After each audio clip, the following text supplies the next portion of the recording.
What's poppin', bosses? Today I'm going to be talking to you about the Golf GTI and why it's one of the very best hot hatches in the market at the moment and what I think of it in general. We're going to be comparing it to the M135i, the Ford Focus ST and the Golf R.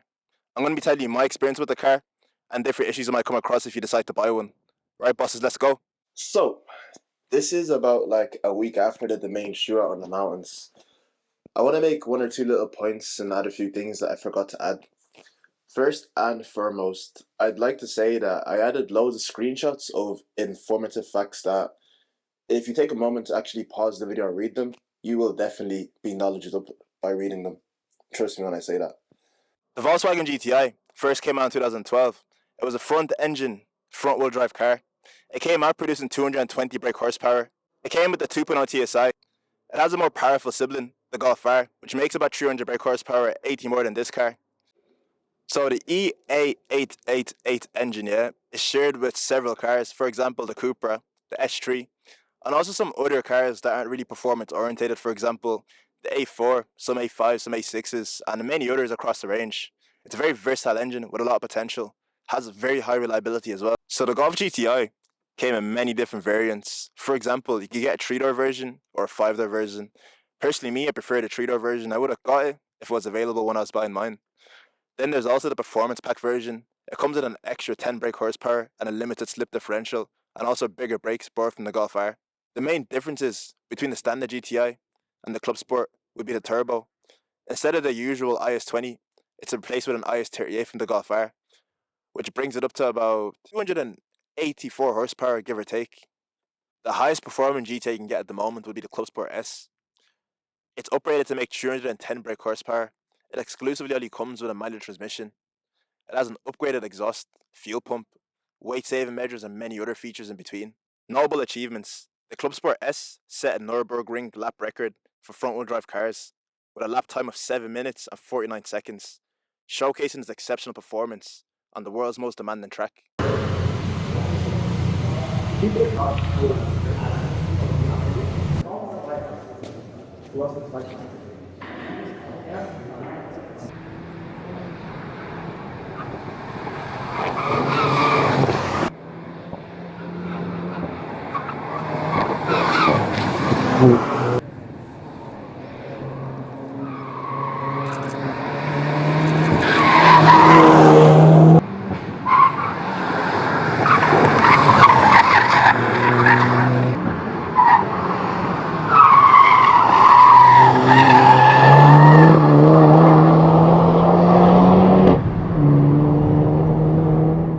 The Club Sport came with many styling upgrades, for example an upgraded front bumper, rear bumper and side skirts, and then in the interior it came with Alcantara trim, the steering wheel, the seats and many other things as well in between. Right, bosses, we're going to dive into the options and different features you're able to get with the Mk7 GTIs between the performance pack, the Club Sport and the standard GTI. Let's go. The GTI comes crammed with many features. It comes with a really good infotainment system touchscreen as well. It comes with cloth upholstery seats with tartan stitching. Tartan stitching? Tartan stitching. It comes with an electronic lock and diff as well, adaptive cruise control, dual climate zone control, and many other features as well. In terms of technology and comfort, all models come with a range of optional upgrades. For example, a larger navigation system with larger touchscreen, dynamic chassis control, DCC, for adjustable suspension settings, an upgraded audio system, advanced driver assistance systems, like lane assist, park assist and traffic jam assist, leather upholstery and heated seats, keyless entry and push to start, heated and folded mirrors, adaptive headlights, reverse cameras and a sunroof, driving modes and customizations. The GTI offers multiple driving modes: comforts, sports and eco mode. Comfort mode provides a smoother ride for daily commutes. Sports mode sharpens up the throttle response and stiffens up suspension for spirited driving. Eco mode optimizes fuel efficiency.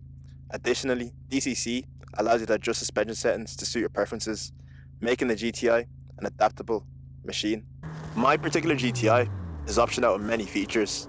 For example, the DCC. She has leather heated seats with electric adjustments, dual climate control, headlight washers, folding and heated mirrors, many other options as well. For example, reverse camera, and probably a few other things I'm even forgetting, to be honest with you. Additionally, I actually upgraded my radio to a radio from a Mk7.5 Golf. Comes with CarPlay standard. The only option I think my car is actually missing is probably the sunroof and the self-parking. I've actually never seen a Golf with the self-parking before, but I'm really jealous of the sunroof, to be honest with you. The Mk7 Gti comes in a variety of colours. My car is in tungsten silver, but here is all the optional colours available. Turmeric yellow, tornado red, oryx mother of pearl white, Indian grey, deep black pearl, Isaac blue, Atlantic blue, white silver, carbon grey, Urano grey, limestone grey, and pure white. Right, so there you have it, bosses. Whether you're up for the standard GTI, the Club Sport, or the Performance Pack, there's a wide range of options to pick from. Right, let's get on to what makes the engine so special. Next section is about engine upgrades and tuning. One of the simplest things you can do with the Golf GTI is give it a stage 1 tune. All it requires is a simple flash. It brings it from 220 brake horsepower to 300, which adds so much more character to the car. I personally went straight to stage 2. I got myself a downpipe, an intake, and a full custom exhaust, bringing it to stage 2, making a total of 320 brake horsepower. At this stage, the car started struggling for grip. So much torque, the chassis twisted coming off the line. Barely kept it on the track. So I got myself a set of Pilot Sport 5s, amazing set of tyres. If you're going to go ahead and tune your car, I definitely recommend grabbing yourself a good set of sticky tyres to go with it. Then I got a bit bored of that, and I went straight to stage 3. I got myself a Golf R turbo, the IS38. I got myself an intercooler as well. I brought the car up to a dyno tested 376 brake horsepower, and right now, this car is an absolute monster in the streets. Breaks traction at every moment it can. What's one of them things that, it's like grips and goes, but you have to be careful with the throttle whenever you're pushing that much power in a front wheel drive car. The upper limit for these engines is around 450 brake horsepower. Around this point, you're going to start having serious reliability issues, so after that, you're going to have to actually open up the engine and start forging parts. But up until that point, they take boost fairly well. I like to look at them as like the 2010s K series from the Honda Civics back in the day. These engines keep taking and taking and taking boost and keep giving you smiles after smiles. Amazing motors. Right, so that's my tuning journey with the Mk7 GTI. Stay tuned for more. I want to get into reliability, servicing, and cost of ownership when you get yourself a Mk7 GTI. I also want to compare the Mk7 GTI to the Mk7.5, the facelift of the GTI. Reliability and common issues. Despite heavy tuning of my Mk7 GTI, it's been fairly reliable. I'm going to go into different common issues you might face if you buy yourself a GTI. One of the most common issues you might face with the Mk7 GTI is the turbo failures of the IS20. The early models are prone to failure, but Volkswagen has issued several part revisions to address this. If you're buying used, check the part number and ensure it's the updated version. Water pump and thermostat housing leaks. It's a good idea to check for coolant smells and inspect the housing regularly. Ignition coil pack failure. This issue is very common in turbocharged engines.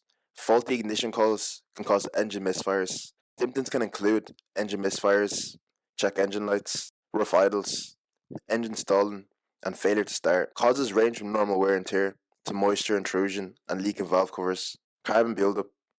Direct injection engines like the GTR are prone to carbon buildup in the intake valves, affecting engine performance. Symptoms can include reduced engine economy, engine knocking, cold starts and misfiring, and a loss of power. Sunroof issues. Some owners report creaking and leaking issues with the panoramic sunroof, especially under heavy rain or high pressure car washes. Make sure any used car you buy has had this issue resolved. Suction pump in the fuel tank. Covered under a safety recall, this issue involves a fuel leaking into the evaporation emission system, which can be a fire hazard. Ensure this recall has been addressed in your vehicle. Creaking subframe. This is actually probably the only issue my GTI has actually had. Many buyers complain about a squeaky and creaking subframe, like myself. This issue can be tricky to diagnose as it might involve a powertrain, suspension, or axle. Most often, it's a bolt associated with the suspension causing the noise. Clutch wear. The stock clutch can struggle with increased torque levels from tuning. If you plan on modifying your GTI, budget for an upgraded clutch. This more so applies to the manual than the DSGs though. Right, let's talk about service intervals. Standard service intervals for the Mk7 GTI are as follows. Oil changes every 15,000 kilometers or about 9,300 miles or once every year. DSG service every 60,000 kilometers or 37,000 miles. Brake pads. Inspect them regularly or replace as needed. Spark plugs.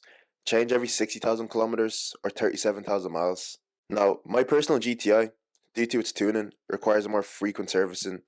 I change the oil and brake pads every 8,000 kilometers or 5,000 miles, and the spark plugs every 16,000 kilometers or 10,000 miles to ensure the car stays as reliable as possible. Cost of ownership. Owning the GTI isn't about the initial purchase price. Here are some factors to consider. Fuel cost.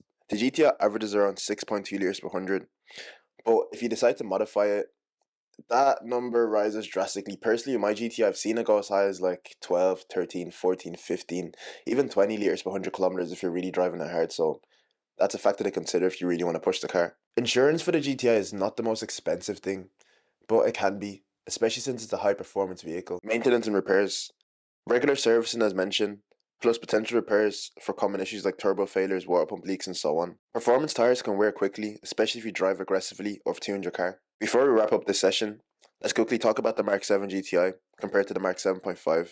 They're very similar cars, with the 7.5 being the facelifted version. Here's a quick rundown on the differences. Exterior changes. The 7.5 features a slightly tweaked bumper and a reshaped grille and a new LED taillights and headlights, which gives it a more modern look compared to the Mk7's classic charm. Interior upgrades. The Mk 7.5 come the option with a digital cockpit and CarPlay, offering a more tech-savvy experience. The Mk 7 sticks to a more traditional style with dials and knobs. The 7.5 introduces a 7-speed DSG transmission in some models, which offers a smoother shift and potentially better fuel economy compared to the more reliable 6-speed DSG in the Mk 7. Whether you prefer the Mk 7 or the 7.5, it comes down to personal preference. Before we dive into comparisons, we're going to set a benchmark with the Golf GTI. This will help us see how she stacks up against the rivals. So, interior and comfort. The Volkswagen GTI features a refined and high quality interior with soft touch materials and an intuitive layout. Cabin spacious with comfortable seating for both front and rear passengers and offers good visibility all around. Fuel economy averages around 38 miles per gallon or 6.2 litres per 100 kilometers, which makes it very efficient for its class. The GTI offers a choice between a 6-speed manual or a 6-speed DSG box, providing smooth and responsive shifts. The car handles exceptionally well, with precise steering and a balanced chassis, which makes it fun to drive on twisty roads. The GTI is known for its agile handling and composed ride, thanks to its well-tuned suspension and electronic differential lock. Overall driving experience. The Volkswagen GTI delivers a well-rounded driving experience that balances comfort, performance and practicality. It offers a sporty yet refined ride, making it suitable for both daily commuting and spirited driving. The interior's quality has advanced technology, and the driving dynamics make the GTI standout choice in the hot hatch segment. The Volkswagen GTI is a versatile and engaging hot hatch that excels in multiple areas. It blends performance, comfort and practicality and sets a high bar for its competitors. Now let's see how it compares against the Ford Focus ST, the M135i and the Golf R. Let's go. Now let's compare the GTI against the ST. The Ford Focus ST in 2013 came with a 2-litre inline-4 with a 6-speed manual transmission. It made 252 brake horsepower and 270 Nm of torque. Obviously, it was a front-wheel drive only system. Interior and comfort. The interior feels cheap with a mix of touchscreen and buttons. The steering feels like vinyl and the plastics are rough and rattly. The rear car seats are tight but may not be comfortable for long drives. The front is roomy but the back seats are cramped. Visibility is decent but not as good as you'd get in other small cars. Fuel economy is not really great with 23 miles per gallon or 10.2 litres per 100 kilometers combined. Performance and handling. The Ford Focus ST is quick to hit full boost with minimal lag, but the power delivery feels linear and uninspiring. The steering is responsive but lacks feedback. Grip is an issue, especially in corners with noticeable understeer and tyre squeal. The overall driving experience. The Ford Focus ST feels like a cheap, very front-wheel drive focused car with added boost and parts. It scored 4 out of 10 from reviewers. Key takeaways. The Focus ST, while it offers quick acceleration and a sporty feel, it falls short in interior quality and overall driving dynamics compared to the GTI. Next, let's talk about the M versus the GTI. So with the BMW M135i, the car came out making 300 brake horsepower and also 450 Nm of torque. It came mated either to a manual 6-speed transmission or an automatic 8-speed transmission. The BMW M135i features a refined and high quality interior. The fit and finish are excellent, compared to or better than the Golf GTI. The optional 10-inch sat-nav screen is well placed, and the interior exudes a sense of luxury and sportiness. The M135i comes with impressive features like the dark alloy wheels and the M-branded calipers. enhancing its sporty appeal. The seats are comfortable and interior spacious, though it feels heavier than the GTI. Visibility is good, though the rear view can be somewhat restricted due to its design. The M135i provides about 30 miles per gallon or 7.8 litres per 100 kilometers on a long run. Performance and handling. The M135i offers mind-blowing acceleration with its 6-cylinder engine and 8-speed automatic gearbox. It's significantly faster than the GTI, providing a neck-wrenching experience. Handles well, but feels heavier than the GTI. It's more of a grand tourer in its handling characteristics. Overall driving experience, the M135i is powerful and a refined hot hatch, perfect for those seeking performance and luxury. However, high running costs and potential depreciation should be considered. Conclusion: the Volkswagen GTI provides a more agile and engaging driving experience compared to the BMW M135i. While the BMW offers superior power and luxury, the GTI balances performance and lower running costs, which makes it more practical for daily use. Finally, let's compare the Golf GTI versus its more powerful sibling, the Golf R. Interior and comfort. The Golf R has a deeper exhaust note and feels robust. The Haldex all-wheel drive system provides excellent traction, especially during acceleration from a standstill. The Golf R delivers 33 miles per gallon or 7.1 litres per 100 kilometers. For the most part, interior-wise, the cars are identical. They both have more or less the same features, and you won't really find many differences inside between them. You might see very minor things like the dials are blue, there's different seat style, performance and handling. The Golf R's all-wheel drive system gives it a significant advantage off the line. It hooks and goes with minimal wheel spin, providing a controlled burst of acceleration in both dry and wet conditions. Around town and in everyday driving conditions, the extra rate of the Golf R is noticeable, but not detrimental. The car feels planted and secure, especially in high-speed corners. Overall driving experience. The Golf R feels refined and composed. It's a car that can be relaxed when you want it to be, but like a beast when you put your foot down. It's ideal for those who want a versatile car that excels in various driving conditions. The Golf R offers an exceptional all-wheel drive system and a more composed driving experience. However, the GTI's agility and nimbleness makes it a more engaging option for spirited driving, especially if you're looking for a front-wheel drive hot hatch. Additional note, the S3 and the Golf R are very similar. The only main difference is the Golf R is more driver focused and the S3 is more focused for luxury. The GTI Club Sport would probably be a more fair comparison going up against the Golf R since it has the exact same engine. The only difference would really be that the Club Sport is front wheel drive and the Golf R is all wheel drive. It would significantly close the gap performance wise. Conclusion: the Volkswagen GTI is more agile and nimble compared to the Golf R, making it more fun for spirited driving. However, the Golf R offers superior traction and a more composed driving experience, making it a better choice for those seeking versatility and performance. So there you have it, bosses. We've explored the GTI in detail, from tuning to engine options. We've compared it against its competitors, the M135i, the Focus ST, and the Golf R. It's truly stood the test of time as one of the most versatile hot hatches at the moment. The GTI offers a perfect blend of performance, comfort, and practicality. Its refined interior and advanced technology and custom driving modes make it an excellent daily driver. The GTI's engine tuning potential and aftermarket support are also impressive, allowing enthusiasts to push their car to the utmost limits.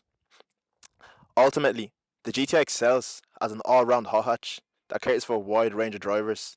Whether you're looking for a fun commuter car, a capable track machine, or a solid foundation for tuning, the GTI delivers on all fronts. Personal recommendations: if you're seeking an engaging hot hatch that's sporty, comfortable, and practical, the Golf GTI is probably one of the very best options you could pick at the moment. Anyways, bosses, that's enough for today. Thank you for watching. Hopefully subscribe to the channel, and we'll see you again soon. Goodbye. I think we cooked it. We cooked it, my brother.